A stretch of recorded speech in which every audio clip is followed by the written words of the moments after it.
The battle for Kobani continues. Fox News' Greg Palkert watched a U.S. airstrike on the town today. The fall of Kobani is said, again, to be imminent.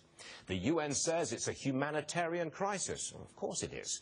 The Kurds will be slaughtered if ISIS wins. Kobani lies just about a mile from the border with Turkey. Turkey has massed its army right there, but the Turks have not moved.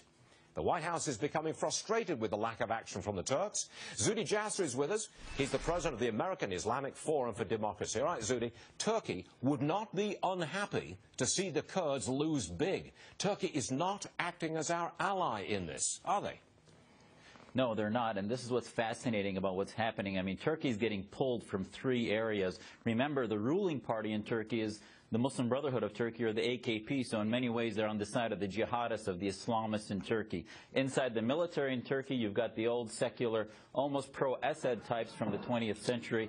And then you have the PKK, which is the Kurdistan Workers' Party that's considered a terror group by the EU, America, and Turkey that is running Kobani and ultimately this humanitarian crisis. We've seen Turkey trying to tighten their border as they've seen 180,000 come over from that area in the past just few weeks alone.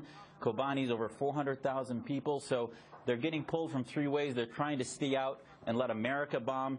And Stuart, our bombing in the past few weeks, a week alone, has really been more of a whack-a-mole program as they spread from Raqqa, which was the command and control center of ISIS, and now they've gone into Kobani. ISIS now has territory. They have revenue. They're paying, they're imposing taxes and they're getting oil revenue. They've got an army. They are, in fact, a state. They are a caliphate. They have been established. Essentially, at this point, they're winning, and America is losing. Is that accurate?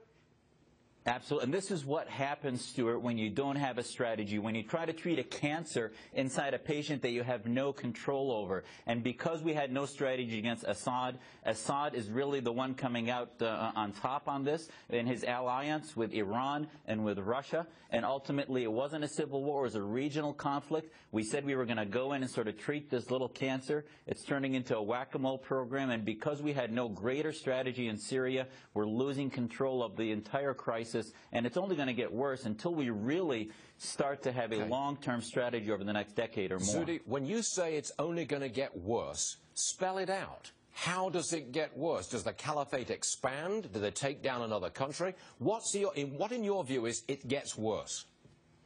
Well, after the Arab awakening in 2011, we've seen a struggle between the old Arabist military dictatorships and the Islamists. This is going to create more and more fronts in this battle between radical Islam and radical military dictatorships, and lost in the middle as moderates, and you're going to see more violence, more jihadists. American threat to our security, both domestically and abroad, and regional interests, and especially to Israel. So as the factions divide more and more along sectarian lines, without a third pathway, a strategy for liberty, it's only going to continue to implode the entire region. In that environment, you could make a very strong case that American boots should not be on the ground, that we should not shed our blood in a chaotic situation. Would you make that argument? I would, in that I don't think we needed boots on the ground. Syria had an indigenous revolution of millions against the military dictatorship that had we helped early on, before jihadism had been growing in Syria, we wouldn't have been even thinking about it right now. But unfortunately, in a lack of strategy, the vacuum got filled in by Iran and Russia and others. So now we have to think about it. But, right now the challenge in Syria is we really have no enemy on the ground. So ultimately we've lost control. But I think we can do it without boots on the ground, but maybe some limited coalition work with Jordan and other countries that are not our enemies at this point. But we really have to have a strategy that nobody's really talking about. Zuhdi Jasser, always a pleasure. Thanks for being on the show again, Zuhdi. Thank you. Thank you, Stuart. I hope everyone saw Bill O'Reilly's interview with former Defense Secretary Leon Panetta. Panetta, highly critical of President Obama's management and his policy. Roll tape. The United States is caught by surprise by everything. All right? ISIS, we didn't know. Clapper didn't tell me. You saw that, right? On 60 Minutes? Did you see it? That's embarrassing. I saw the Isn't that embarrassing?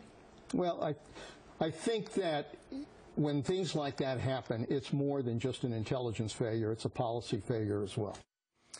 Mary, That's how you do a TV news interview. You sweep away the other guy's talking points and you press the question, and you press it hard. And what Bill O'Reilly ended up with there was the top guy saying the president ignored everybody else, ignored the experts, and blew the policy. That's what he said. That's right. Panetta's account is damning because it undermines President Obama's claim that we had to get out of Iraq. It wasn't our decision. The president even said that. He said it was the Iraqi government's position that we had to leave.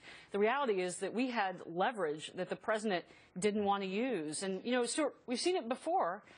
We had leverage in Ukraine that we could have used. We could have armed those rebels. We decided not to do that. We had leverage in Syria. We had about a 6-month window to arm those rebels, and we didn't do that. So this is very damaging to the White House. I just think it adds to the general anxiety level. ISIS looks like they're winning. They've got this turf. They are winning. The president has retreated on almost all fronts of foreign policy.